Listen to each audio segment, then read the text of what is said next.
What's up, you guys? I'm going to label or title this video with the phrase buyer's remorse. I'm going to make a series, I think, with these. Drama sells, unfortunately, which I don't think this is drama. It's just something that I might feel might be polarizing, such as the video when I did about my religious beliefs, when I talked about my religious beliefs back in 2022. So I'm just giving my personal opinion on things I've either spent my hard-earned money on, which I predict will be almost everything I talk in these videos, but things I have researched and made a quote-unquote educated decision on.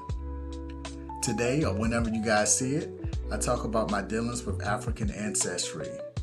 By the way, I have updated results with Ancestry DNA, a different company, so stay tuned for that. I will overall say that my decision to buy African Ancestry DNA test kit was not necessarily in my best interest in terms of learning about who I was as a whole, or the grand scheme of things. I came to this conclusion after some communication I've had with the company this past summer, which basically consisted of me not being able to use some of the features that they have now because I'm considered a legacy member. So yeah, I'm going to talk more about that later. So to those who might not know, I purchased a kit back in during the summer of 2020 when all the chaos and confusion was going on.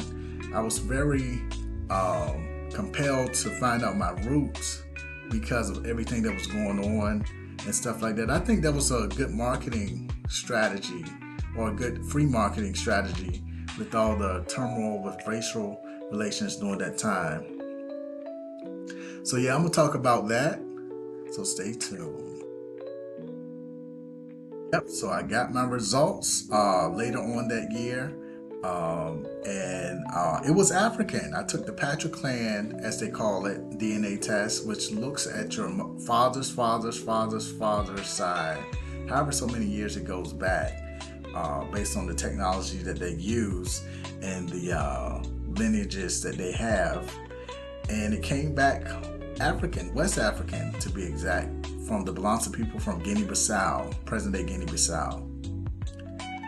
So at first I basically didn't know anything about this nation, but I found numerous things about it over time, really within a short period of time.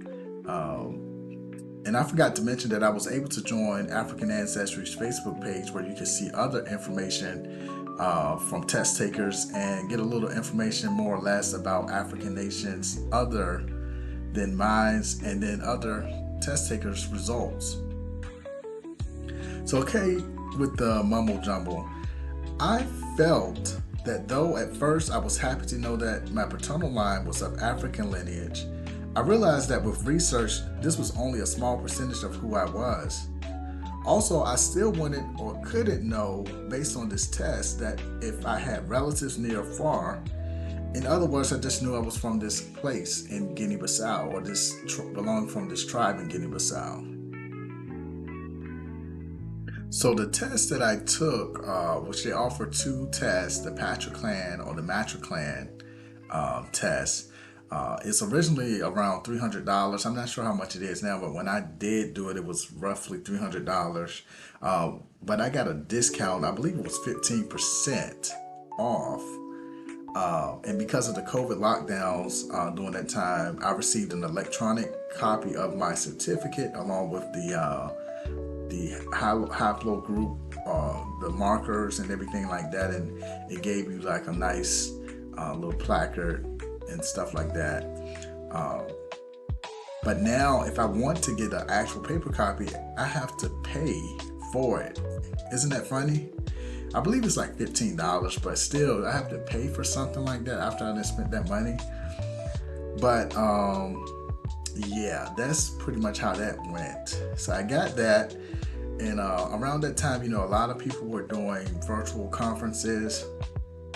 And that's what inspired me to get this test, because I was doing a lot of research about African ancestry, and I was looking at people like the co-founder, Miss Dr. Gina Page. You know, she was very motivational and very thorough about explaining to, at least to me, through her communications, of how African Ancestry was different from the other DNA testing companies.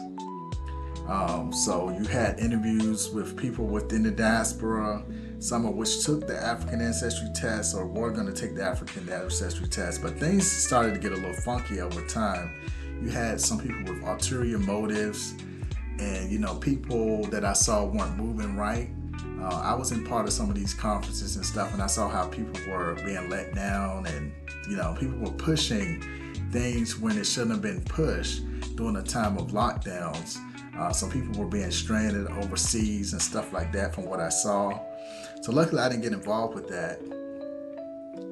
So yeah, that wasn't ethical. People had ulterior motives, was trying to make a dime from some people's desperation. So yeah, and then what they told these people was to do your due diligence, whereas some of these people that were part of these groups were actually interviewed by African Ancestry. So I'm not going to put any names out because I wasn't personally affected, but I know some people that they don't have that voice. Like if that would have been me, I definitely would have, complained, like would have blasted it, put them on blast, if you know what I mean. Yeah, because when you're playing with people's money and time and emotions, that's a no-no. And then also, as of more recently, on the Business for Better Bureau website, African Ancestry DNA wasn't shed in the best light, but miraculously the negative feedback has seemed to vanish. So I'm not sure if they persuaded some people to go on board and type in some good stuff. But I would personally caution people of the diaspora who are looking for their sense of belonging and purpose. Like African Ancestry DNA company once said, they even said it, do your due diligence. This was in relation to something else, but you should really do your due diligence before taking the test kit, especially for the brothers out there. Just know that it's a chance of roughly up to 35% that our ancestors could be a white man. So keep that in mind. A lot of people get upset because they don't have an African ancestor for their test results. So keep that in mind because it looks at one specific line. And it's really only a small percentage of what makes you. They talk about not giving out percentages and not selling your DNA, and that's a good thing. But however, how do you know what the government itself, the U.S. government, has on you when it comes to biometrics and DNA? Especially those people that have been in the military, for instance. Your DNA is already out there somewhere. But this is one thing that African Ancestry DNA prides itself upon. So the decision is up to you. But overall, I felt that I had wasted my money overall. I mean, it's always a silver lining in every dark cloud, as they say. But with the knowledge that I've learned, and I really haven't had anything significantly added to my life based on this DNA test that I've taken from them. I have gotten more value from some of the other tests. Well, African Ancestry tests gave me like a baseline, and they talk about that to give you, like resources as an inkling.